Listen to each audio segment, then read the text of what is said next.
In the dead of winter, deep in the frozen woods of Minnesota, a mother dog vanished. Hours later, she came back, dragging something in her jaws that would change everything. Not a puppy, not a toy, a wild bobcat cub. And that was just the beginning. What started as an act of instinct would ignite a legal battle, rally a nation, and force wildlife officials to face a question no one had asked before. Why would a predator and a pet share a bond stronger than blood? Stay with us, because this story goes far beyond survival. It's about love that defied the law. She didn't just walk into the woods. She walked into something that would change them all forever. The snow had been falling for hours. Up in Ely, Minnesota, just a few miles from the Canadian border, the world looked like it had forgotten how to move. Tall pine trees sagged under thick layers of powder. The wind carried a whistle that wrapped around houses like a lullaby, and a warning. It was the kind of cold that turned breath into fog and silence into a sound all its own.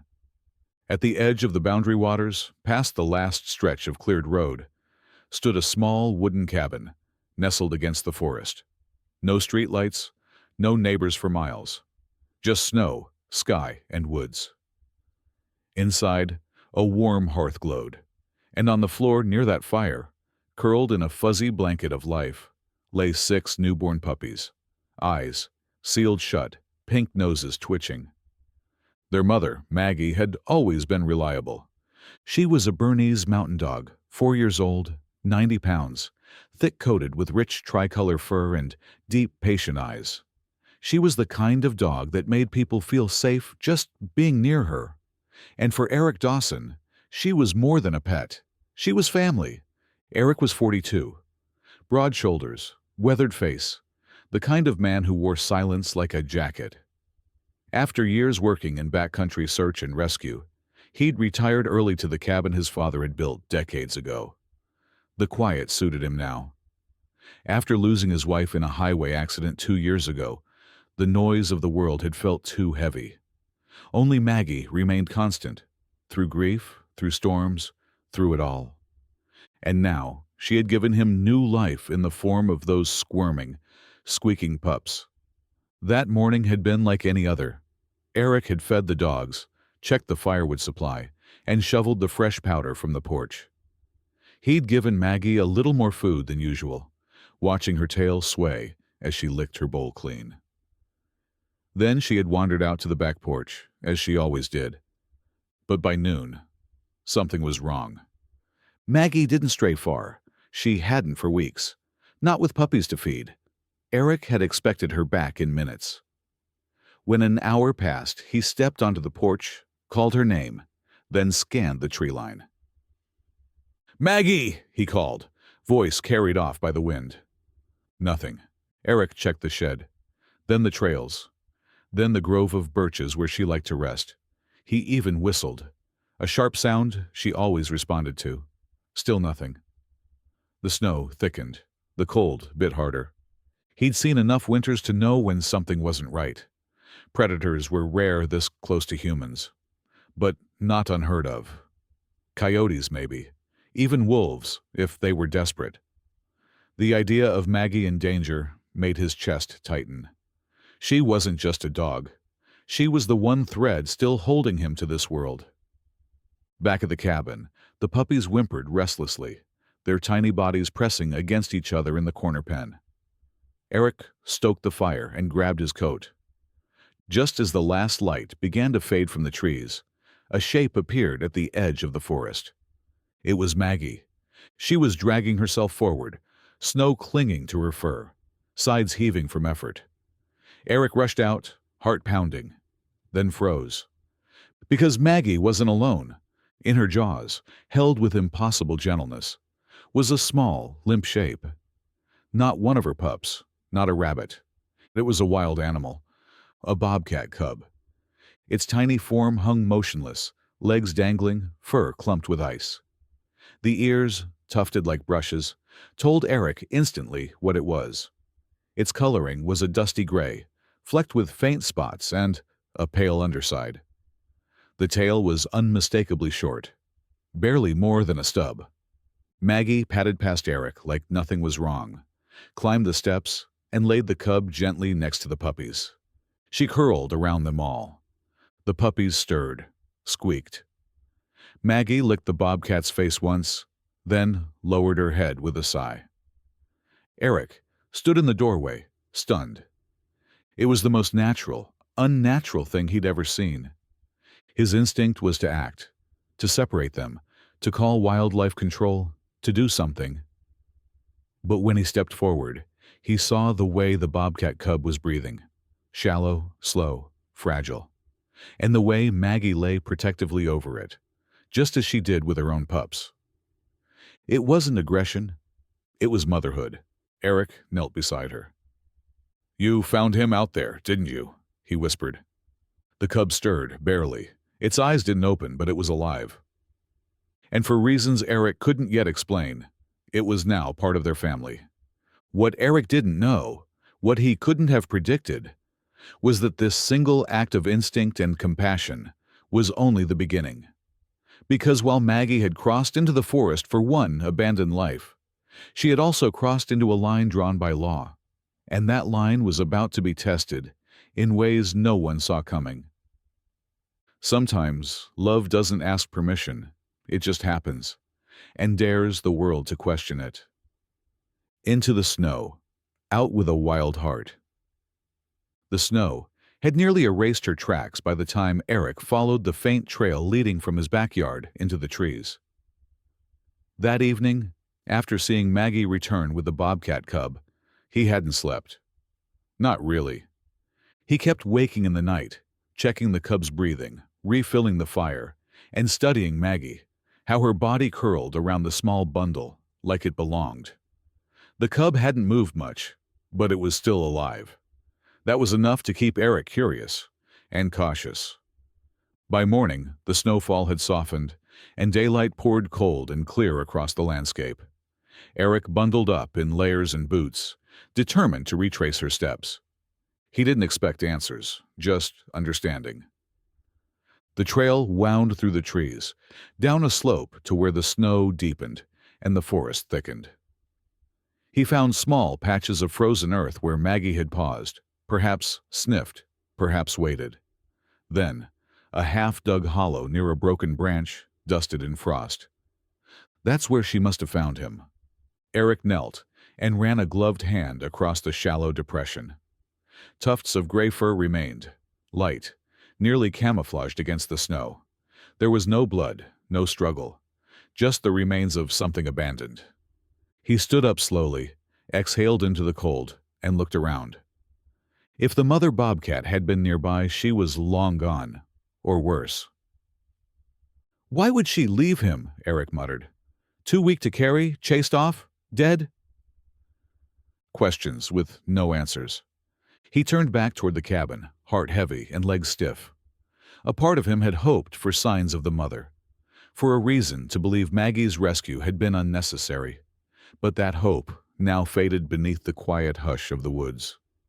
The cub had been alone, and somehow Maggie had understood that. Back at the cabin, the fire was low but steady. The puppies had nursed and fallen asleep again in a warm cluster of fur. Maggie remained close, shifting now and then to tuck the cub in tighter. Her breath warmed his side, her nose twitching with motherly concern. Eric stood watching from the doorway. He had dealt with emergencies in the wilderness, lost hikers, animal encounters, even births in the field. But nothing like this. This was nature rewriting itself. He crouched beside the makeshift bedding box he'd created with old towels and an open crate. The bobcat cub was roughly the size of the puppies, maybe slightly longer. Its tail was barely a nub. Its fur was light gray, almost silver, speckled with faint markings that would likely grow bolder with age. The ears were what gave it away, tall and triangular, with little black tufts twitching in its sleep. Despite being wild, the cub hadn't hissed, hadn't scratched, hadn't even tried to escape. But the most surprising thing, Maggie's absolute certainty. She nursed him alongside her own. Eric shook his head slowly. "You've either lost your instincts," he whispered, "or you've evolved past them." He brought a shallow bowl of warm sugar water closer and gently dabbed some onto the cub's lips using a dropper. A slow lick. Then another, weak but responsive. He sat back on his heels, a dog saving a bobcat. In nature, they were competitors at best, enemies sometimes, and yet here they were. His heart twisted with awe. "This shouldn't work," he whispered. "But it is." As evening crept in, Eric added more logs to the fire and brewed coffee just to keep his hands busy. He didn't know what he was going to do about the cub, not yet. But he knew what he wasn't going to do. He wasn't calling the authorities. Not tonight. Not until he knew the cub was stable. He sat by the fire with his journal, jotting down everything: times, behavior, temperatures, feeding responses, old habits from his rescue days. He didn't know why he needed the record, but something in his gut told him this was going to matter. The cub stirred near midnight, lifting its head briefly. Maggie responded instantly, nuzzling him close, nudging the other puppies aside with gentle firmness. Her instincts were beyond question. Eric leaned back in his chair and watched. The line between wild and domestic was never supposed to blur. But in that room, it already had. What happens when nature's rules no longer apply? When instinct chooses nurture over fear? Eric was about to find out, because in the days to come, the bond between Maggie and her strange new cub wouldn't just grow stronger. It would test everything he thought he knew about animals, about legality, and about doing what's right when it doesn't look right on paper. The wild doesn't always stay wild. Sometimes it simply needs to be seen before it chooses to stay. Trust and transition. The storm had passed, but the cabin still groaned beneath the grip of sub-zero cold. Outside, snow draped the pine trees like thick cotton, and icicles hung from the roof like sharpened teeth. Inside, it was warmer, safer, but tense. Bruno, the bobcat cub, hadn't moved much.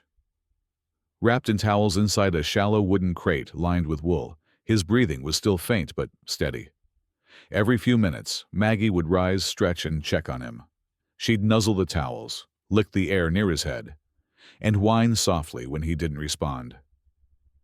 Eric had placed 2 hot water bottles under the box and kept the fire going all night. Sleep came in short bursts, light, dreamless, alert. The thought of losing the cub now filled him with a strange, unexpected dread. The puppies didn't understand. They whined for Maggie's milk, playfully nipped at each other, and flopped around on the folded blanket near the hearth. Occasionally, one would sniff toward Bruno's box, curious, but unaware of what was unfolding. By sunrise, Eric had made a decision. He wasn't calling wildlife control, not yet. He'd seen too much of the world to hand this fragile life over to bureaucracy. This wasn't a situation for checklists or forms. This was about survival. And survival, in the wild or in his cabin, didn't wait for paperwork. He brought a dropper of warm sugar water to the cub's lips again. At first, there was no response. Then, slowly, the tiniest flicker of a tongue. It was enough. Maggie watched every drop like it mattered. Maybe it did. As the day unfolded, so did Bruno. His eyes opened briefly, glassy, unfocused. His tail twitched once. Small, disjointed movements that signaled something deeper was happening. He was no longer in shock. He was waking up. Eric stood back and studied them, Maggie and the cub. His background in search and rescue taught him to read behavior, assess risks. In Maggie, he saw no confusion. She treated Bruno exactly as she did the others. There was no special caution, no rejection, just inclusion. He pulled out his field journal, an old habit, and began documenting what he saw. 10:12 a.m. Bruno opens eyes, slight response to sugar water. Maggie remains physically close, approximately 6 to 8 inches from the crate. No aggression, no fear. He flipped to a clean page and wrote in large block letters, "This isn't a fluke. She thinks he's hers." It didn't make sense by textbook standards. Canines and felines, especially wild ones, were never natural companions. Evolutionary distance, territorial behavior, different vocal and body languages, it was all there. But Maggie ignored it. And so, it seemed, did Bruno. By evening, Eric sat near the crate, sipping from a mug of coffee that had long gone cold. The puppies had tired themselves out. Maggie rested, breathing softly, nose pressed near the crate's edge. And Bruno, against all odds, stretched out, paws twitching, body relaxing. The fear was gone, and in its place, trust. On the second day, a snow squall blew in off the lake, pelting the windows with ice pellets. Eric spent the morning reinforcing the exterior, stacking more wood, and checking that the generator was fueled in case of an outage. Inside, warmth lived not just in the fire, but in motion. Bruno was standing now, wobbly, legs splayed too far apart, but upright. Maggie watched from nearby, head resting on her paws, but eyes locked on every movement. The cub sniffed the blanket, took one shaky step, then another, then collapsed into a heap exhausted. But it was progress. Eric fed the puppies and added a bit of softened meat to a separate bowl near Bruno's crate. The cub crawled toward it, sniffed, and cautiously ate. His appetite was back. That night, while the wind howled and snow thickened, Bruno didn't sleep in the crate. He crawled out, crossed the floor, his steps now more sure, and curled up beside Maggie and the puppies. At first, the puppies barked, confused. One yelped, then backed away. But Maggie gave a low hum in her throat, a reassuring motherly sound, and the room calmed. Bruno lay among them, not apart, not above, but beside. Eric sat in the rocker by the fire, stunned. The Bobcat didn't belong here, but here he was. And more importantly, he wasn't leaving. Eric's moral dilemma. That night, Eric lay in bed, staring at the rafters. The wind outside had calmed, replaced by a stillness that seemed to press against the walls. He couldn't stop thinking about what came next. Legally, he was obligated to report Bruno. Under Minnesota wildlife regulations, bobcats were considered protected game animals. Possession without special permits, even for rescue, was a gray area at best, a punishable offense at worst. But the law didn't account for this, didn't account for Maggie's instinct, for the bond already formed. What would happen if Bruno was taken? Would they treat him like a wild animal, cage him, release him into a habitat he barely knew? Would they understand he wasn't the same cub that nearly froze in the woods? Eric rolled over and whispered into the dark, "I'm not taking you away from her." Maybe it was reckless, maybe it was selfish, but it was also right. As the storm cleared and sunlight returned, so did something else, a calm certainty in Eric's heart. The bond between Maggie and Bruno wasn't temporary. It wasn't confusion. It was something real, something chosen. And in the days to come, the world would either understand that, or try to tear it apart. Some bonds don't need to be explained. They just need to be honored. One of her own. Bruno wasn't just surviving anymore, he was living. By the 10th day, his movements were smooth, deliberate. He trotted behind Maggie with soft, padded steps. He rubbed against the puppies during play, learned when to duck under paws, and when to pounce. His eyes were clear now, amber, alert, and they followed everything Maggie did. She, in turn, responded like any seasoned mother. When he wandered too far, she nudged him back. When he got rough during play, she growled just enough to teach boundaries, but never once did she reject him. To Maggie, Bruno wasn't the bobcat. He was her sixth. Eric couldn't deny it anymore. What he was witnessing wasn't an accident. It was family. He watched as Bruno curled up in the middle of the puppy pile, his spotted belly rising and falling with the rhythm of theirs. One of the pups, Buck, lay sprawled over his back. Another rested a paw on Bruno's tail. The bobcat didn't twitch, didn't move. He purred. Yes, purred.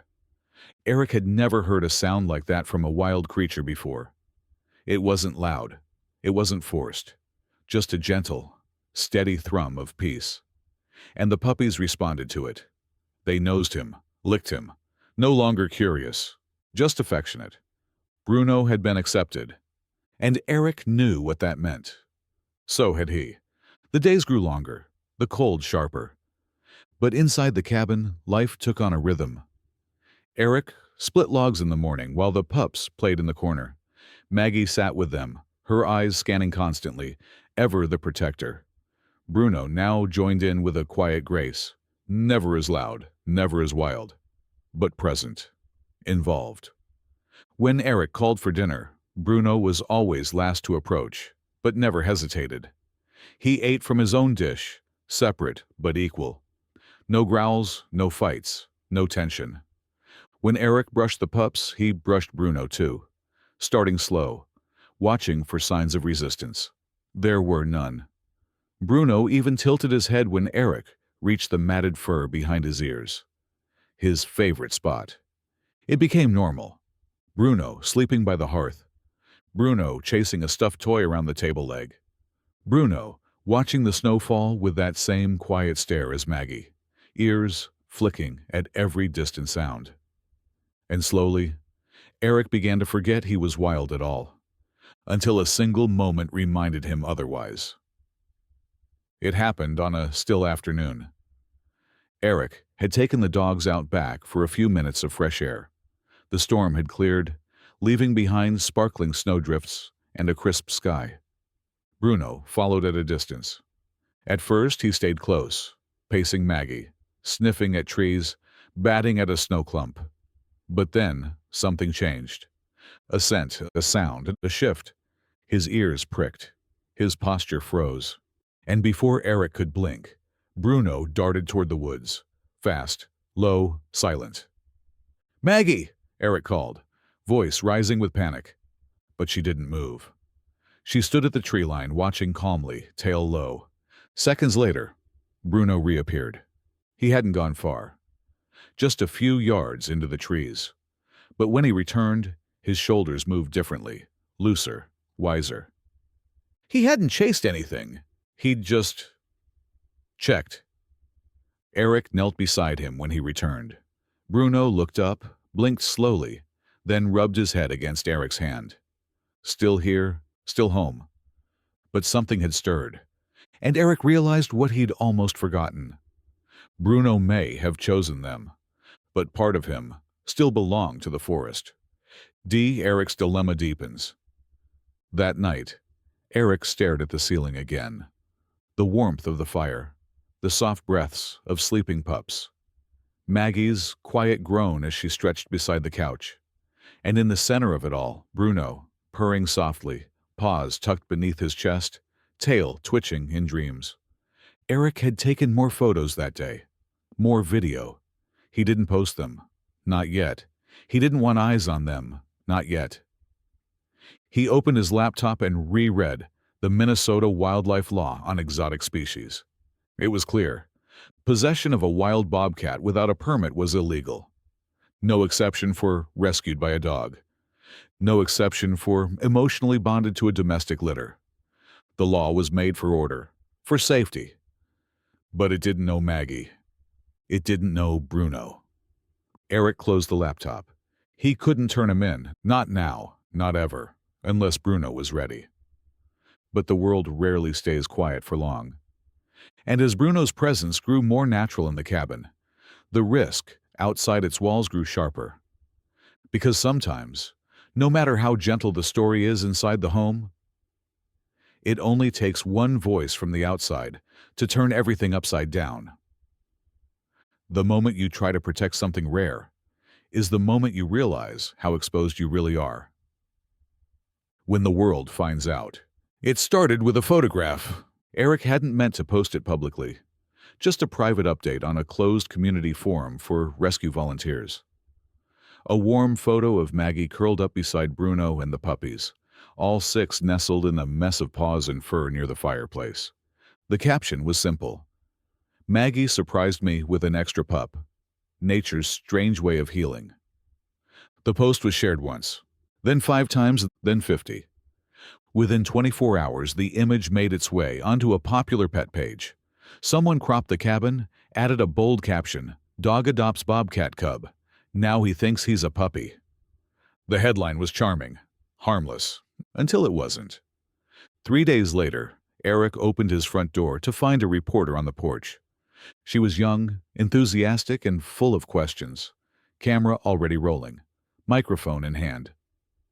"Is it true, sir, that you're raising a bobcat inside your home?" Eric blinked, stunned.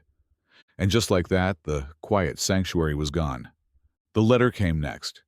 Stamped by the Minnesota Department of Natural Resources, folded with clinical precision. It arrived in a standard white envelope, no different than a utility bill, until Eric opened it. Subject: possession of a protected wild animal. Lynx rufus. The words hit like frostbite.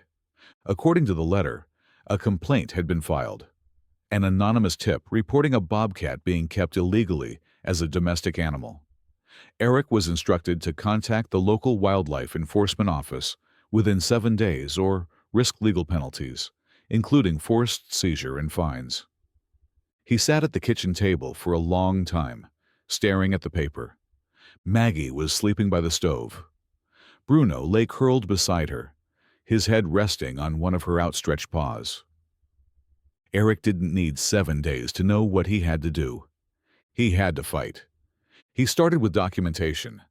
Daily journals, time-stamped photos, video footage of Bruno interacting peacefully with the puppies. Footage of Maggie grooming him. Of Bruno sleeping curled at Eric's feet. Of him responding to his name, eating from a bowl, purring when brushed. Then came the outreach. He contacted Dr. Lillian Huxley, an animal behaviorist he'd worked with in the past during a wolf rehabilitation program. She reviewed the videos and agreed. This wasn't typical wild behavior. Bruno had imprinted. Not on his species, but on his mother, on Maggie, and on this home. "He's not just socialized," she said.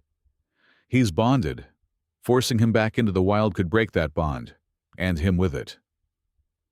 She drafted a formal statement. Eric attached it to a growing petition online. What started as a plea to delay Bruno's removal turned into something more powerful. A petition for permanent exception. A legal reclassification. Not a wild threat, but a dependent. The internet caught fire. The world takes sides. Within 5 days, the petition hit 50,000 signatures. Comments poured in from across the country. Parents, veterinarians, zookeepers, even former wildlife officers. Many shared personal stories of cross-species rescues, of adopted animals who'd thrived in homes against all odds. Some were furious at the law. Others feared precedent, but most were moved. "This isn't about owning a wild animal," one commenter wrote. "It's about honoring a bond that nature created, one we don't have the right to undo." Eric read every message. Some lifted his. But the one that stuck came from a young woman in Montana. "I grew up in foster care. I wasn't blood, but I was loved. Please let Bruno stay home." Eric printed it and pinned it to the wall. When the media requests came flooding in, he turned them all down. This wasn't a circus, it was a family. And he would defend it with everything he had. Transition to Part 6, the breaking point. But the clock was still ticking. And with every passing day, Eric knew the state could act. A knock on the door, a forced removal, a cold crate in the back of a van. Bruno didn't understand legal codes, but he'd understand what it meant to be taken away. And if that day came, Eric would have to decide if he'd break the law to protect what he loved. Sometimes, doing what's right means standing still while everything else tries to move you. The breaking point Day 7 arrived cloaked in silence. The wind outside had softened, carrying a spring-like breeze over the icy stillness of rural Ely. Inside, the mood was heavy, less like a home, more like a waiting room before bad news. Eric hadn't slept. Not really. The petition had crossed 100,000 signatures by sunrise. Dozens of animal experts had come forward in writing. Eric had sent everything, every document, every time-stamped video, every behavioral assessment, directly to the DNR's regional office. Still, no response. That morning, he kept the door unlocked. He knew they might come. The transport van, the wildlife officials, the paperwork with his name printed at the top under the word violation. He made coffee. Maggie padded to his side, sensing his anxiety. Bruno stayed close too, not playful now, but quiet, too quiet. He hadn't touched his food. He hadn't purred. He knew something was off. Animals always do. The pups slept tangled together, unaware that their world might be breaking apart. Eric set down the cup and knelt in front of Bruno. The bobcat blinked slowly, then leaned into his palm. "I'm sorry, buddy," Eric whispered, voice cracking. "I should have protected you better." A soft knock came at the door. Eric rose. It wasn't what he expected. No uniforms, no badge-heavy presence. Just one van and two people, plainclothes, bundled against the cold, clipboards in hand. The woman introduced herself as a wildlife coordinator from the department. The man, a vet from a partner rehabilitation facility. "We're here to assess the situation," she said gently, "not remove him today." Eric's shoulders dropped, halfway between relief and dread. They stepped inside. Eric led them to the main room, now fully transformed. Toys scattered near the hearth. Dog beds, one slightly shredded. A handwritten feeding chart taped to the fridge. And in the center of it all, Bruno. He didn't run, didn't growl. He just sat beside Maggie. The vet knelt slowly. Bruno watched, wary but calm. Maggie stayed close, alert but unthreatened. The woman took notes, asked questions, but something had shifted. She wasn't just collecting facts. She was witnessing something unexplainable. Eric told them everything, from the rescue in the snow, to the sleepless nights, to the bonding, the purring, the play. "I know it's not legal," he said finally, "but it's right." Neither official spoke right away. Then, the vet nodded once. "I've worked with orphaned bobcats for 20 years, he said. "This isn't typical behavior. He's not just socialized. He's emotionally bonded. That's rare." The woman glanced at her clipboard. "We'll report back to the central office," she said. "It may take a few days. Until then, keep things as they are." Eric exhaled, but he knew this wasn't the end. That night, Eric sat down and filmed a short video. Not a polished statement. Just him, seated on the cabin floor. Maggie lying beside him. Bruno tucked under her chin. "I'm not asking to break the law," he said.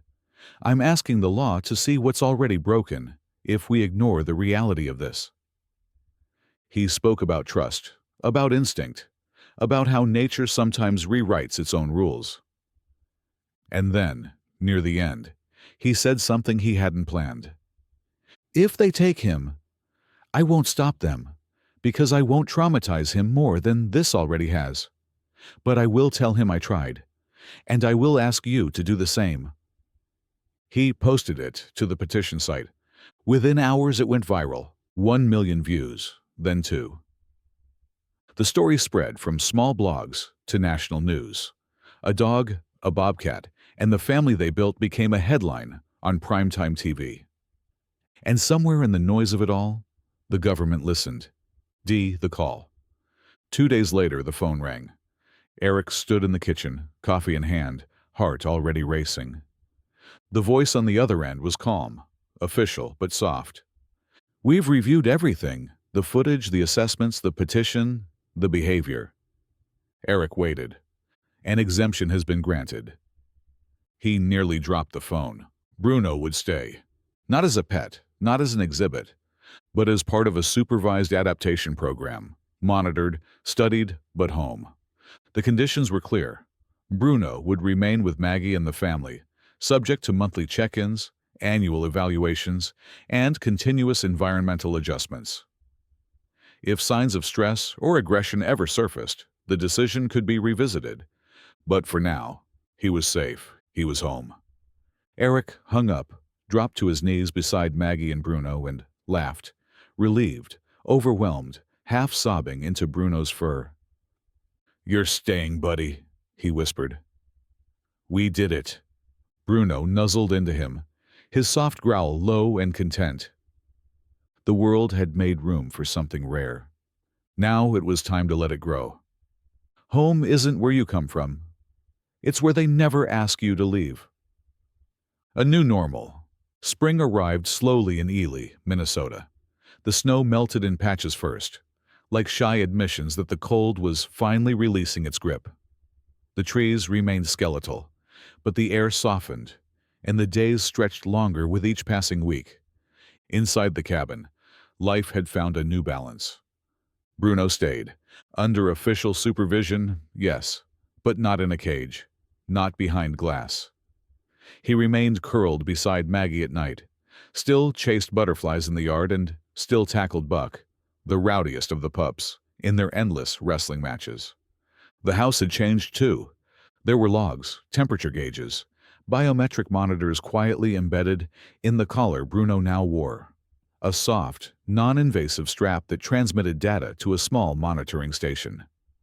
Each month, a behaviorist visited, observed, took notes. Each month, they left smiling.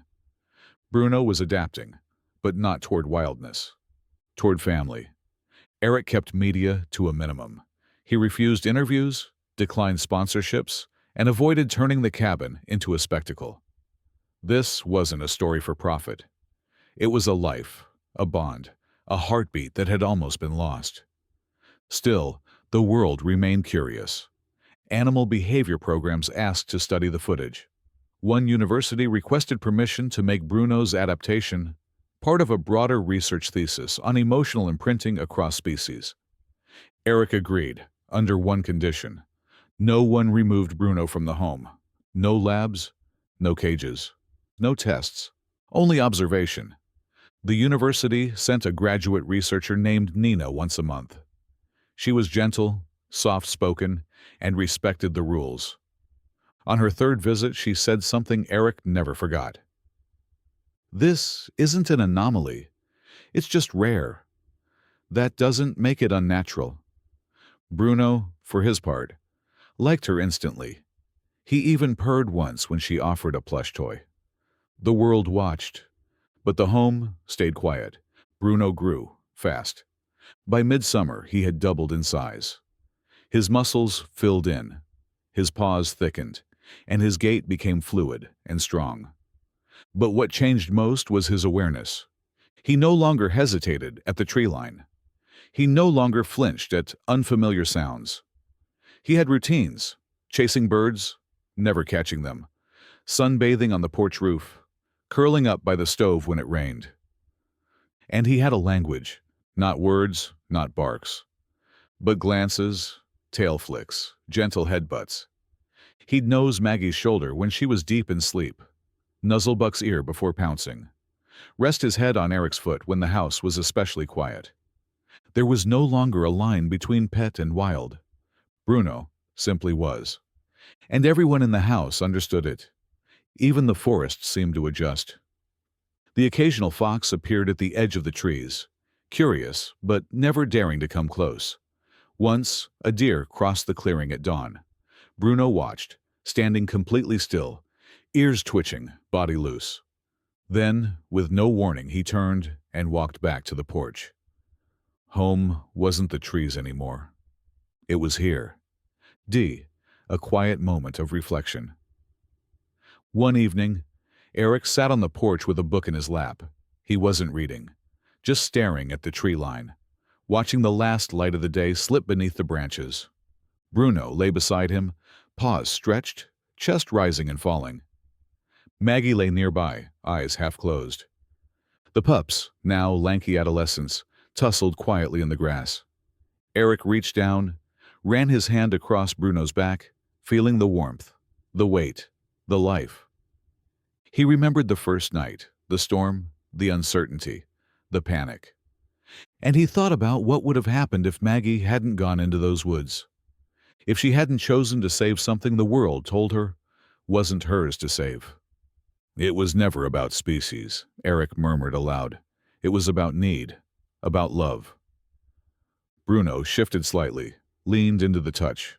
It was quiet, peaceful. A home not built with wood or nails, but with choice. But even the deepest bonds must face the pull of instinct. And as the forest changed again, so did something inside Bruno. Because no matter how warm the hearth, the wild sometimes whispers back. You can teach an animal to love a home, but you can't silence the forest in its blood. Whispers from the trees. Autumn returned like a slow drumbeat in Ely. The leaves began to burn orange and red along the ridges, and a new chill crept into the air. It was the season of fading light and soft endings, quiet, reflective, and inevitable. And that's when Bruno changed.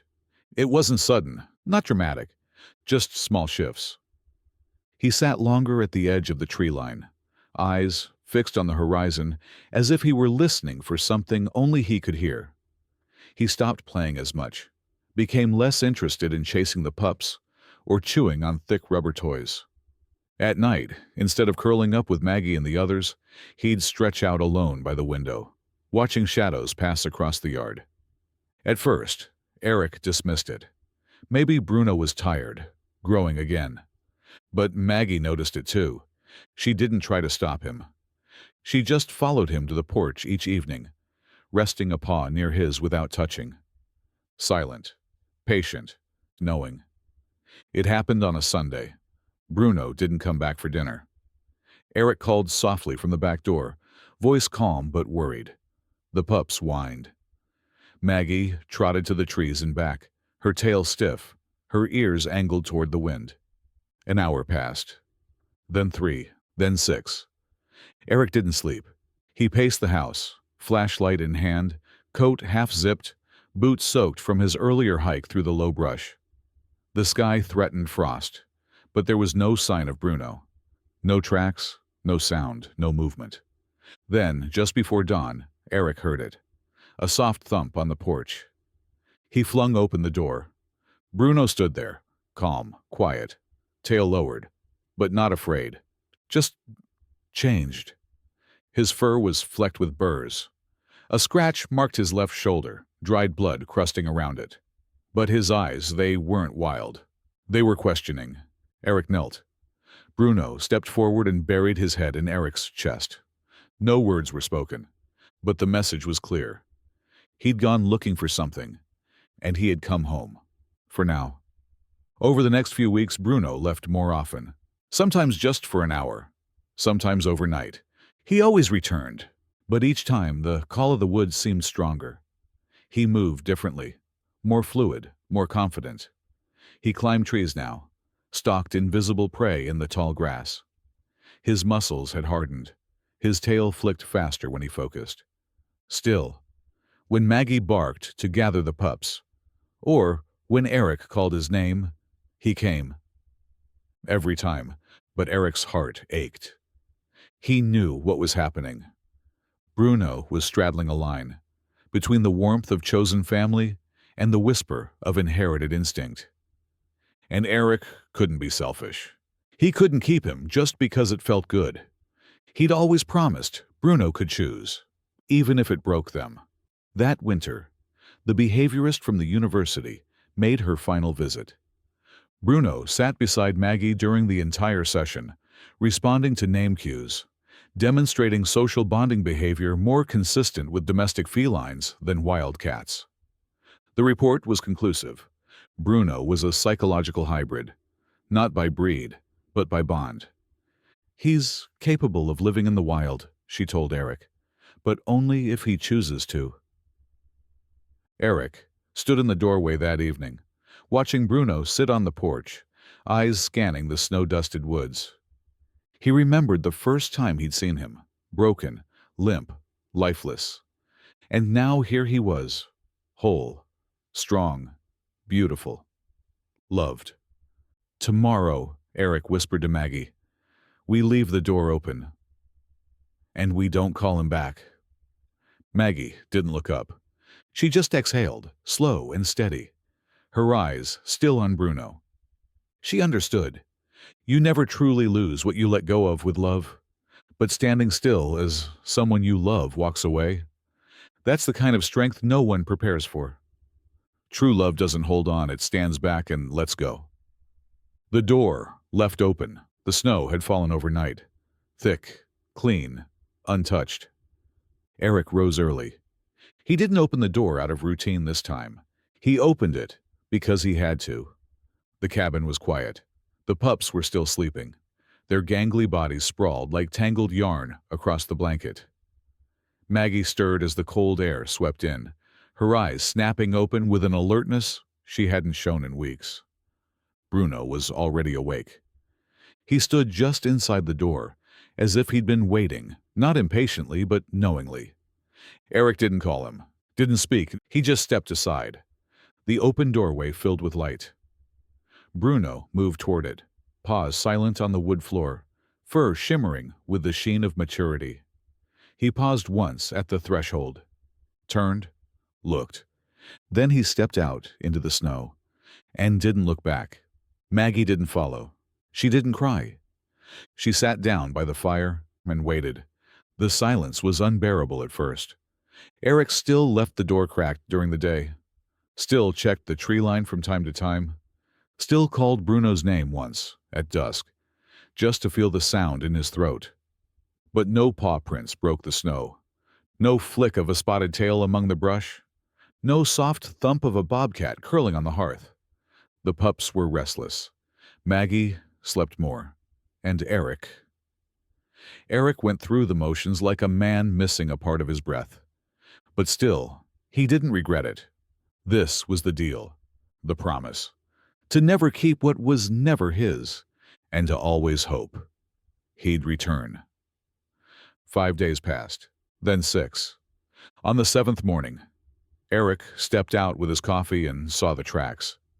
Just at the edge of the porch, not a full return. Just a sign. The prints were clean, deliberate. 4 pads, no dragging. A confident animal. A visitor, not a stray. Eric smiled, even as his throat tightened. Bruno had come back, but only to say, "I'm okay." The next night they heard the sound, a thump on the porch. Maggie barked once, not out of fear, but recognition. Eric opened the door. Bruno was there. Not to stay, not this time. He stepped inside briefly, licked Maggie's ear, batted at Buck's nose, and pressed his head against Eric's thigh. Then he was gone again. Eric didn't stop him. He just whispered, "Come home when you need to." Bruno disappeared into the trees. The door stayed open all night. That was the new rhythm. Bruno returned now and then. Never at the same time. Never with fanfare. Sometimes for an hour, sometimes for a night. He'd eat, rest, play, and leave again. The monitors on his collar showed his territory, stretched 10 miles in every direction. He'd carved out a space in the forest, but his center remained the cabin. He didn't need to be inside to belong. He just needed to know he could come back. And he always did, on cold nights, stormy mornings. When Maggie fell ill and couldn't rise for 3 days, Bruno stayed at her side the entire time, silent, warm, unmoving. When the first pup left for a new home, his new family watching nervously from their truck, Bruno sat on the porch, eyes steady, as if understanding the passing of time, as if accepting that families grow and change, but never disappear. Bruno's life was his own now, but the home that made him never stopped being his anchor, because no matter how far the forest stretches, some hearts always find their way back. Some returns aren't about coming back. They're about never having truly left. Where the heart leads. Years passed. The pups grew into full dogs, sleek, strong, joyful. Maggie, now older, moved slower, her muzzle touched with gray, but her spirit remained rooted in the pack. The cabin had changed, too. Eric reinforced the roof, added solar panels, and fenced off a corner of the yard where wildflowers had taken over. The place was no longer just shelter. It was sanctuary. And still, Bruno came. Not always. Sometimes once a week, sometimes once a month. Sometimes not at all, for stretches that stretched Eric's breath too thin. But he always returned, inevitably, silently, perfectly timed. There was no pattern, just presence. He grew into a full adult male, powerful, sleek, with muscle beneath his coat and wisdom in his eyes. Neighbors had caught glimpses of him, crossing highways at dawn, resting under pine canopies, brushing past hunting cameras like a ghost. Some feared him. Most marveled. A few knew the truth. "That's Maggie's boy," one local said once at the supply store. "Raised with pups. Sleeps under a porch light when the world gets too loud." Eric never corrected them. Let them believe what they would. Bruno didn't belong to gossip. He belonged to the trees and to the door that never locked. It came on a quiet morning. No snow, no thunder. Just sunlight stretching across the clearing, soft and golden. Maggie passed peacefully in her sleep. Eric found her curled beneath the porch, the place she always waited for Bruno. He didn't cry right away. He wrapped her gently, whispered thanks, and buried her under the maple tree where the puppies once played. He marked the spot with her collar and a smooth river stone. That night, Bruno returned. He didn't go inside. He didn't eat. He just sat beneath the tree for hours. Then he walked the edge of the cabin, nosing each window, brushing against the door, curling once at the front step. When Eric woke in the morning, Bruno was gone.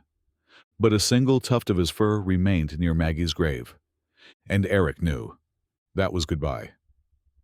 Bruno came back only twice after that. Once, during a brutal blizzard, the worst in years. Eric found him curled up on the hearth rug, snow still clinging to his back, tail curled tight around his body. He stayed 3 days, then vanished again into the white. The final time came the following spring. A shadow moved past the tree line. Eric stepped out, heart pounding. Bruno was there, but he wasn't alone. 2 cubs, smaller, thinner, unsure, followed behind him. He glanced once at Eric, then toward the cabin. And though they never stepped forward, Eric understood. Bruno had become what Maggie had been to him. A guardian, a guide, a protector, not by blood, but by choice. He stayed only minutes that day. But it was enough. Eric never saw him again after that. But he never worried. He knew Bruno carried something through that forest now. Not just instinct, not just survival, but memory of warmth, of belonging, of a home that let him leave. And always left the light on. Because in the end, the wild didn't steal him away. It completed him, just as a mother dog once had, when she stepped into the snow and brought the forest home. In a world that often categorizes love, divides instinct from emotion, and separates wild from domestic, Bruno and Maggie's story reminds us of something simple but profound. Family is not about species, origin, or legality. It's about presence, protection, and choice. We often think boundaries are fixed. What belongs where? Who deserves care? But nature keeps proving otherwise. A mother dog adopting a bobcat cub is not just a miracle of instinct. It's a lesson for us all. Sometimes the most meaningful connections in life are the ones we didn't plan for. They arrive quietly during storms and ask only to be accepted. What we choose to do in those moments, whether to close the door or leave it open, defines who we really are. Here at Paw Prints and Stories, We believe these moments of compassion, instinct, and impossible bonds deserve to be shared. So here's our challenge to you. When life brings you something unfamiliar, will you treat it like a threat or like family? If stories like this speak to your heart, walk with us through more untold journeys of paws, claws, and quiet miracles.